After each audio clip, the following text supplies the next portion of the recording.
You know, we all have the fear of conducting ourselves the wrong way in public or failing to say the right thing at the right place to the right person. We all may feel that our choice of words might fail us or, we'll put our foot in our mouths. In many cases, after coming back home from an event or an occasion or a party, maybe you feel like you could have used better words to convey a certain point. Listen, all these things are fine and they're normal. There's no need to be worried about these little qualms or points of nervousness. Everyone has them.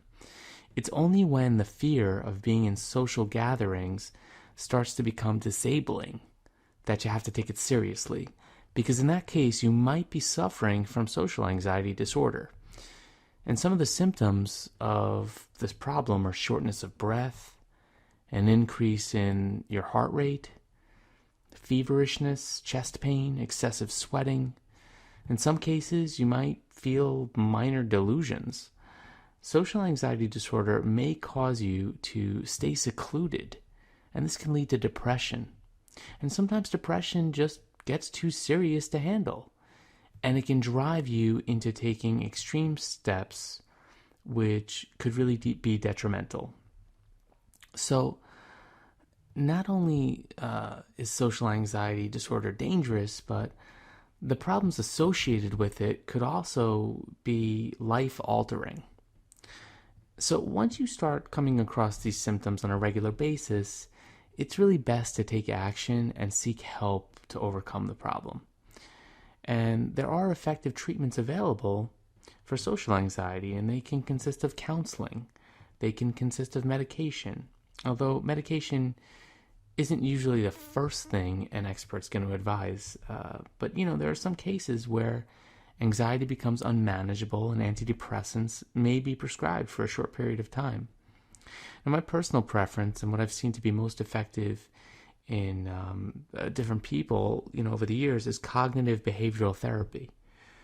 And it's considered to be the best long-term treatment. It involves making the social anxiety sufferer consciously identify the problem and take corrective steps to get rid of it. And this method expects the sufferer to be an active participant.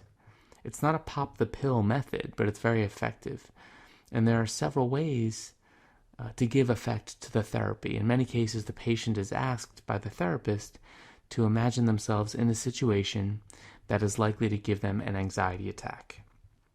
And the patient or the person in therapy is supposed to cope with the situation or find coping mechanisms that work for them.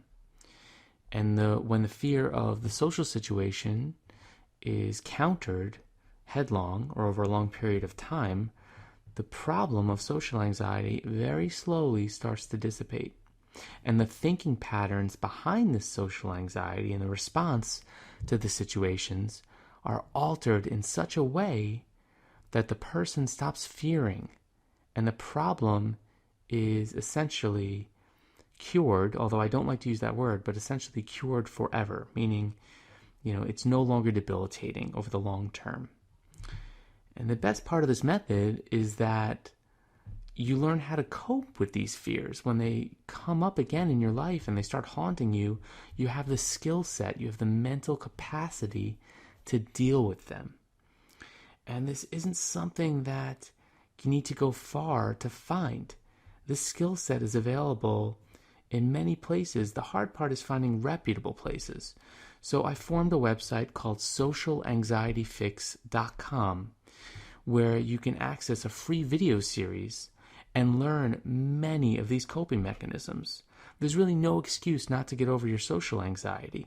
Just go to socialanxietyfix.com right now, sign up for the free video series, and I'm going to show you how you can begin overcoming this problem and feeling just more relaxed and more capable of dealing with social situations, really in just minutes.